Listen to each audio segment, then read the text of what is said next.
Hi, I'm Christine Tulley, President of Defend and Publish and Executive Writing Coach. Welcome to episode 61, Tips for Edited Collections, Part 2, Editorial Writing. Last week we covered, or in episode 60, we covered tips for edited collections. And the first set of tips, there were 5 of them, focused on some general organizational principles, how to write the call for papers, and so on. And in this episode, we're going to focus on the actual writing pieces that you need to do as an editor or one of the editors for a project. So I'm going to once again share some slides that have some tips. And again, these are more of a checklist. So if you're just listening to this on audio, that is absolutely fine because you will be able to get these just by listening to them as well. Okay, so let's move into the editorial writing. One of the tips from last week that I gave talked about just some general organizational strategies for the call for papers and some of the other things that go with soliciting pieces. So I know one of the tips, for example, I recommended was when you call for papers, don't call for the paper, call for the proposal to the paper so you can see what it is that you're looking at in a shorter format so you can make decisions more quickly. But I also wanted to throw out a bonus tip, and that is if you search Google or anywhere for tips on edited collections or tips on editing a collection or a journal issue, you will find multitudes of advice out there. All of the individual journals typically have one of these. If they do guest edited issues, they have their own calls there. So that would be an appropriate place to look if you're going to do a guest edit of a journal issue. But I also came across a wonderful blog by somebody named Dr. Nadine Muller. And one of the things that she does is she basically sorts through edited collections and guest issues. And why I like this is because you might not really know if you want to put together an edited collection that's a book, or if you really want to do a guest edited special issue on your topic. Those are 2 totally different things. And I've actually had a book project become a guest journal issue. So I wanted to just take a quick moment to talk about that. One of the projects that I had that I sometimes term like a failed edited collection a few years ago was a project that I started putting together. I got some chapters. I was working with another editor. And what ultimately happened is we just didn't get enough interest. So we knew we needed probably at least 10 to 15 chapters from contributors. But when we got started, we really didn't receive that many proposals, and we could have made it work with proposals that we had. But some of the chapters were kind of outside the scope of the edited collection, which is a fatal flaw because one of the reasons you want to have an edited collection is because of the narrow focus. But it just wouldn't have been a very strong edited collection, and we knew that. But we did have 5 really good pieces that could become part of a special journal, a journal issue. And we ended up going in that direction where we just pulled what were former chapters and then we pitched them as a special issue to a journal. And so I like her blog because she really talks through the differences between these 2 things, because in some ways doing a guest issue for a journal is a lot less work than doing an edited collection book. They're usually shorter. There's usually not as many pieces. You may have more hoops to jump through based on the journal guidelines, but it's generally not working with quite as many contributors. So something to consider there. But check out our blog. I will put the link in the show notes, and these slides are also in the show notes so you can see it. But if you just type in Nadine Muller, and you can even see here, she has guides to academic editing. If you put that in, you'll be able to come across her blog. It was one of the first searches. So here are some suggestions to doing the editorial types of writing. The first is obvious, but read all of your chapters and articles when you get the full drafts. This is something I'm surprised at Defend and Publish, but every once in a while we'll get somebody doing one of these collections that really doesn't understand the content of all their chapters or articles. So you want to make sure that you take the time to really read them more than once and, read them on a first read, but also maybe a month or 2 later, because you might change your perspective on how to take in that information. One thing that's really useful for me when I'm juggling lots of different pieces is using a whiteboard. And so one of the things that I like to do when I'm working on a project like this is list out, the 12 articles and authors, and then just start making some connections, like put topics that they're covering underneath each one, draw connections with arrows. So if maybe one, for example, one is about academic productivity, and then there's another person that talks about productivity, I might put a connection between those two with an arrow on a whiteboard. So it's going to look like a very messy mind map. But what you're doing by drawing this out a little bit or figuring out a way to do some mind mapping here is trying to see connections between the chapters beyond just the order they're put in by you. So if you're setting up, a 12 chapter edited collection, you have a reason probably why one of the chapters is number 2 and another one is number 3. Hopefully you have a reason, but it also helps if you can make some cross boundary connections. So maybe there's a chapter 2 and one of the sections has this, side note about a certain topic, and then chapter 6 in a different section also talks about that.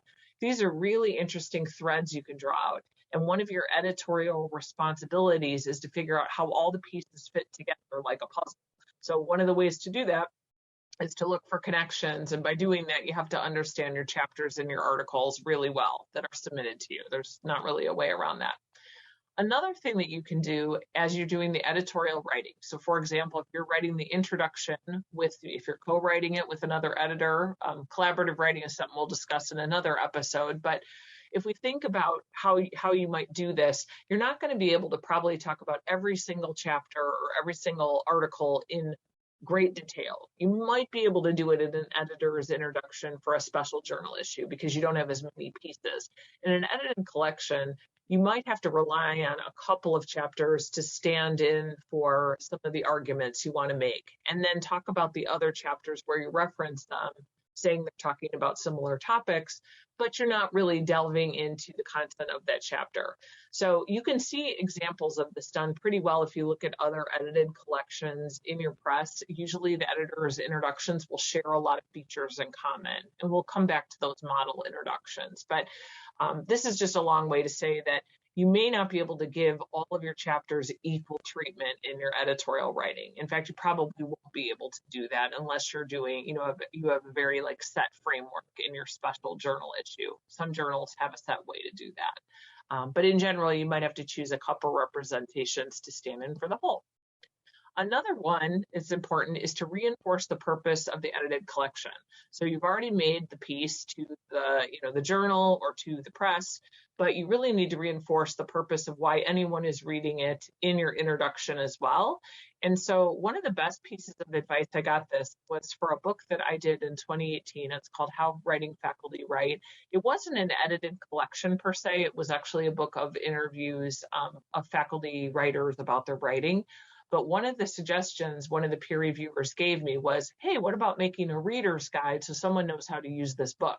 And that was one of the best pieces of advice I've gotten on any academic writing project, because what I ended up doing was setting up a reading guide that showed how different populations might use that particular book. And this is going to be more appropriate in some contexts than others, but graduate students might use it one way, historians of my discipline use it another way, faculty developers might use it a third way. So if you want to see an example of that reading guide and how writing faculty write, I will put a link to where you can find that. But that's something that was really helpful because it also made me, as the curator of these interviews, figure out, why does anybody need to know this? So it was another way to reinforce purpose. Another thing to do would be to remind what the collection as a whole offers to your discipline or the special issue offers to your discipline. Usually collections and issues are made on some issue that is newer or of interest at the current moment in your discipline that people need resources about, or there's just not a lot of information pulled together in one place. So talk about that. Why is this collection out here now? Why is this special issue available now? What does the current moment look like in your discipline? And why is this content necessary gathered together in one place? So it's another argument that you can make. Something that I always like to see, I think this is a little discipline dependent, but I do like to know about the editor's interest and expertise.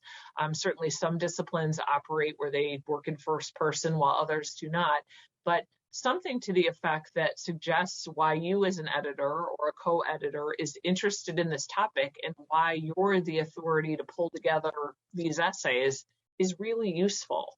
that kind of sets your editorial stamp on it. So there's lots of ways that you can do this. I mean, certainly, in all the press information, if you're putting the book out, your bio on the back might do this. But I think if there's a way to work it in, it's definitely important and relevant because it sets you up as the curator of this particular project. So why are you the editor? And lastly, I think it's important in any kind of editorial introduction to do a preview of the collection itself or the special issue. So what are the pieces somebody might find in there? This is not the same as a reader's guide. A reader's guide might be how to use those pieces, but just an overview about what they might find can be useful. So again, look at those editors' introductions in journals or in an edited collection that's been done on a different topic press. You'll probably see some good models, but this is kind of standard form in many of these projects because one of the things that does is sets up the rest of the issue. All these pieces are supposed to be speaking together or in conversation with each other. That doesn't mean they'll directly reference each other, although some of them can, and that's something that you might think about for your edited collection if you want to let your authors see all the pieces so they can do some of that cross pollinating. But in general, it does set up the patchwork between them. And so if you set up why the collection is put together the way it is, how each piece leads into another one or how sections lead into the others, it again serves as another guide to the reader about how they might use it. So hopefully this will be helpful. And if you need any additional tips on doing edited collections, I encourage you to do some brainstorming with us. We do allow we do in our writing coaching sessions lots of times brainstorm projects for an hour. So you might decide you want to do an hour of writing coaching with us just to kind of plan out a project or think through some of these pitfalls before you start one. So if you're interested in that at all, please come back to me at Christine@defendandpublish.com. Love to hear from you from the email. And you can also ask these questions on Twitter. So you can check us out at Defend and Publish on Twitter. Finally, if you need any additional tips on edited collections, I do encourage you to look at some of those resources we mentioned before by looking at the publishers or your specific journal to get some of those tips. Happy writing this week.